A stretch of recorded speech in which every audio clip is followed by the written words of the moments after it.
جیسے جیسے بھارت میں کرونا کا شور ذرا کم ہو رہا ہے تو مودی نے دوبارہ پھر وہی پرانا کھیل شروع کر دیا، وہی حربے، وہی پرانا طریقہ واردات اور وہی اپنی اوقات دکھانا شروع کر دیا۔ مودی ایک بار پھر پاکستان مخالف، چین مخالف، کشمیر مخالف جذبات کو ابھارنے کا گھناؤنا کھیل شروع کر چکا ہے، تاکہ بھارتی عوام کو پھر اس ٹرک کی بتی کے پیچھے لگایا جائے کہ ان کی نظر مودی کی کرونا پر، نااہلی پر، لداخ اور کشمیر پر، جس نے بھارت کا معاشی بیڑا غرق کر دیا، ان سب باتوں پہ نہ جائے۔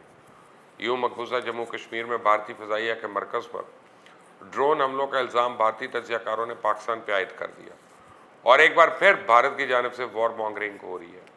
حالانکہ جو حقائق ہے وہ واضح اشارہ ہے کہ یہ کام کسی اندر کے بندے جیسے را کا ایک نیا رچایا ہوا ڈرامہ ہے، بالکل پلوامہ جیسا۔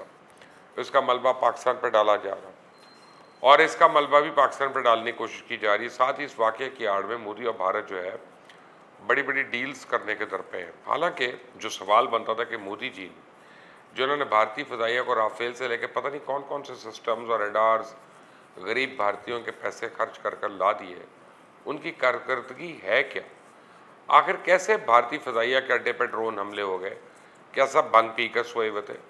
اور را کیا کر رہی تھی؟ دراصل یہ وہی معاملہ ہے کہ الٹا چور کوتوال کو ڈانٹے۔ ماضی کی طرح ان حملوں کا الزام بھی پاکستان پہ اس لیے عائد کیا جا رہا ہے کہ ایک جانب چائنا لداخ اور کشمیر کے معاملات میں مودی سے کنٹرول نہیں ہو پا رہا، اور دوسری جانب کرونا پر خراب کارکردگی اور معیشت کی تباہی نے مودی کا جنازہ نکال دیا۔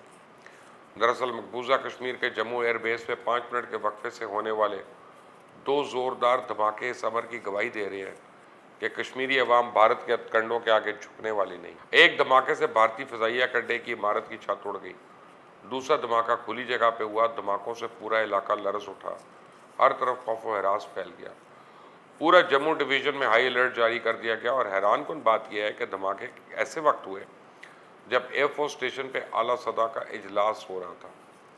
حریت پسندوں کی جانب سے اس حوالے سے کوئی بیان تو نہیں جاری کیا گیا، لیکن مقبوضہ کشمیر پولیس چیف نے یہ دعویٰ کیا کہ فضائیہ کے اڈے پہ بم گرانے کے لیے ڈرون استعمال کیے گئے۔ اب دھماکوں کے شبے میں 2 افراد گرفتار بھی ہو گئے ہیں۔ سرکاری طور پہ اگرچہ بتایا گیا کہ واقعے میں کوئی جانی نقصان نہیں ہوا، صرف 2 اہلکار زخمی ہوئے، لیکن دھماکوں کے فوراً بعد 1 سے زائد ایمبولنس کو جائے وقوع کے اندر داخل ہوتے دیکھا گیا۔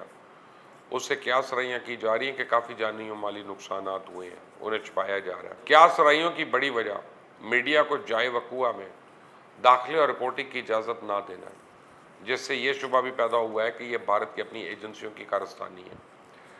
بھارتی اخباروں میں شائع اور ٹیلی ویژن چینلز پہ جو کچھ نشر ہو رہا ہے وہ صرف ایئر فورس اور پولیس کے دعووں پہ مبنی ہے۔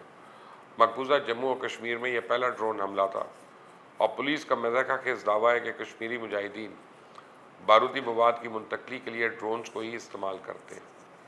اب دوسری جانب جموں شہر کے علاقے کالو چک میں فوجی مرکز کے قریب 2 مزید ڈرونز آئے، ان پہ بھارتی فوجیوں نے گولیاں چلائیں، اس کے بعد وہ ڈرونز چلے گئے واپس۔ یہ واقعہ بھارتی فضائیہ کی مرکز پر ڈرون حملوں کے 1 روز بعد پیش آیا۔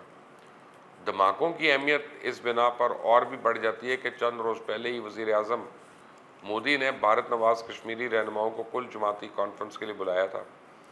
اس کا مقصد مقبوضہ علاقے میں نام نہاد انتخابات اور حلقہ بندیوں کے حق میں ان کی حمایت حاصل کرنا تھا، جس میں مودی مکمل ناکام ہو گیا۔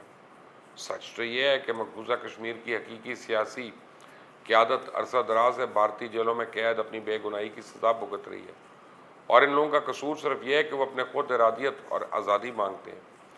اور اس جرم میں اب تک نہ صرف 80,000 سے زائد کشمیری نوجوان جام شہادت نوش کر چکے ہیں، بلکہ ہزاروں کی تعداد میں اپنے سیاسی قائدین کی طرح بھارتی قید و بند کی صعوبتیں ایک طویل عرصے سے برداشت کر رہے ہیں۔ اور جو کشمیری قید نہیں ہے وہ دنیا کے طویل ترین محاصرے میں ہے، اس کو بھی 700 روز گزر چکے ہیں، بلکہ اب تو محاصرے کو 2 سال مکمل ہونے والے ہیں۔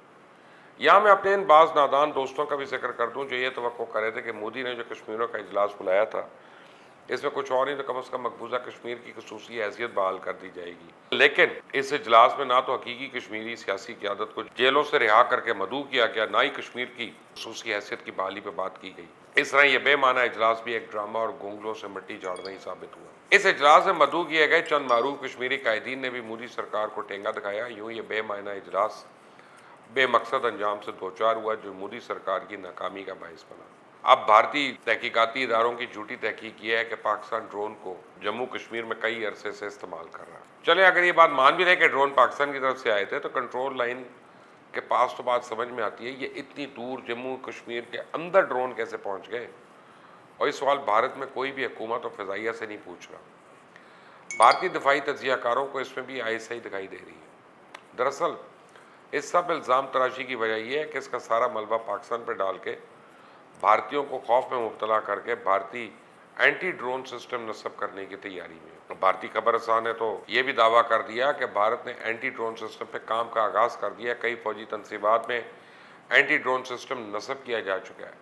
اب بھارت نے لال قلعے پہ ڈرون حملے کے خدشے کے پیش نظر پہلی بار اینٹی ڈرون سسٹم نصب کیا تھا، اس کا نام laser based directed energy weapon. اب یہ سسٹم کسی بھی چھوٹے سے چھوٹے ڈرون کو لیزر بم کے ذریعے گرا سکتا ہے۔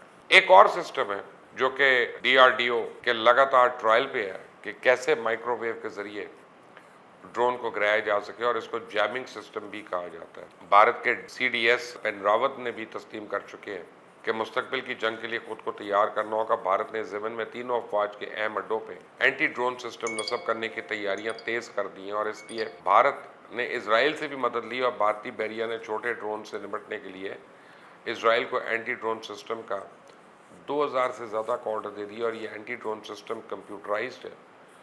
اس کو بندوق کے اوپر بھی لگایا جا سکتا ہے، کسی بھی چھوٹے سے چھوٹے ڈرون کو اس سسٹم سے فضا میں ہی تباہ کیا جا سکتا ہے۔ بہرحال حقیقت تو یہ ہے کہ بھارت میں کرونا نے جس طرح تباہی مچائی، دنیا بھر میں اس کی مثال نہیں ملتی، اور مودی کی ضمن میں کارکردگی جو رہی وہ بھی پوری دنیا نے دیکھ لی کہ لاشیں جلانے کے لیے نہ شمشان گھاٹ میں جگہ ملتی تھی، نہ چتاؤں کو جلانے کے لیے لکڑیاں۔ دہلی، کلکتہ، ممبئی، امرتسر، چندی گڑھ، میزورام، حیدرآباد، یہ اتر پردیش، راجستھان، مودی سرکار کی ناکامی کا یہ عالم رہا کہ کرونا ویکسین تو کیا، متاثرین کو آکسیجن تک میسر نہیں تھی۔ لاکھوں بھارتی باشندے سڑکوں اور فٹ پاتھوں پہ آکسیجن کی قلت کی وجہ سے ایڑیاں رگڑتے ہوئے ہلاک ہوتے رہے۔ لاکھ کوششوں کے باوجود جھوٹا بھارتی میڈیا بھی مودی سرکار کی اس تاریخی ناکامی پر پردہ نہیں ڈال سکا۔ اب چائنا کے ساتھ تنازع میں بھی بھارت کو لینے کے دینے پڑے ہوئے ہیں، مار الگ کھائی ہے۔ پاکستان کے ساتھ پنجہ لڑنے کی کوشش بھی بھارت کی ناکامی پر ختم ہوئی، اور اگر پاکستان اعلیٰ ظرفی کا مظاہرہ نہ کرتا تو بھارت ابھی نندن کو آزاد کرانے کی ہمت تو نہیں کر سکتا تھا، جو پاکستان پہ حملہ کرنے اور نقصان پہنچانے کے لیے بھیجا گیا تھا۔ اس حماقت میں بھی بھارت کا اپنا منہ کالا ہوا۔ بھارتی معیشت مودی حکومت میں زوال پذیر ہے، اور تجارتی گراف مسلسل نیچے آ رہا ہے، اور معیشت کی تباہی اور بدحالی بھی مودی سرکار کی ایک بدترین ناکامی ہے۔ حقیقت یہ ہے کہ کشمیر رہنماؤں کی جانب سے بھارت کو ٹکا سا جواب ملنے پہ جموں دھماکوں کی ایک اور رخ کی نشاندہی ہوتی ہے کہ جس طرف اشارہ پاکستان کے عسکری ذرائع نے بھی دعویٰ کیا کہ جس میں جموں اور دھماکوں کو بھارتی حکومت کا پلوامہ 2 ڈرامہ قرار دیا گیا، اور ان کا خدشہ بالکل درست ہے کیونکہ بھارت اس واقعے میں پاکستان کو ملوث کر کے وہ مقصد حاصل کرنا چاہتا ہے جنہیں پلوامہ حملے کے ڈرامے کے بعد حاصل کرنے میں ناکام ہو گیا تھا۔ پھر افغانستان کی بگڑتی صورتحال سے فائدہ اٹھا کر بھی وہ پاکستان کے خلاف، جو امریکہ کو طالبان کے خلاف کارروائی کے لیے اڈے نہ دینے کا اعلان کر چکا ہے، کوئی نیا محاذ کھول سکتا ہے۔ اسی پس منظر میں جموں دھماکے دور رس اثرات کے حامل ہو سکتے ہیں۔ کہا جاتا ہے کہ دشمن بھی اعلیٰ ظرف ہونا چاہیے، بدقسمتی سے ہمارا تو ایسا نہیں ہے، بلکہ دوسری طرف کا پڑوسی اور مخالف بھی ہے۔ اور یہ کتنی عجیب بات ہے کہ بھارت کو جب بھی اندرونی یا بین الاقوامی ناکامیوں کا سامنا کرنا پڑتا ہے تو اس طرح کو کوئی ڈرامہ رچا کر پاکستان پہ الزام عائد کرتا ہے تاکہ اس کی ناکامی سے دنیا اور بھارتی عوام کی توجہ ہٹائی جا سکے۔ بہرحال یہ اب تک کی اپڈیٹ تھی۔ مزید اپڈیٹس کے لیے اس چینل کو سبسکرائب کریں، بیل آئیکن کو پریس کریں۔ اللہ حافظ۔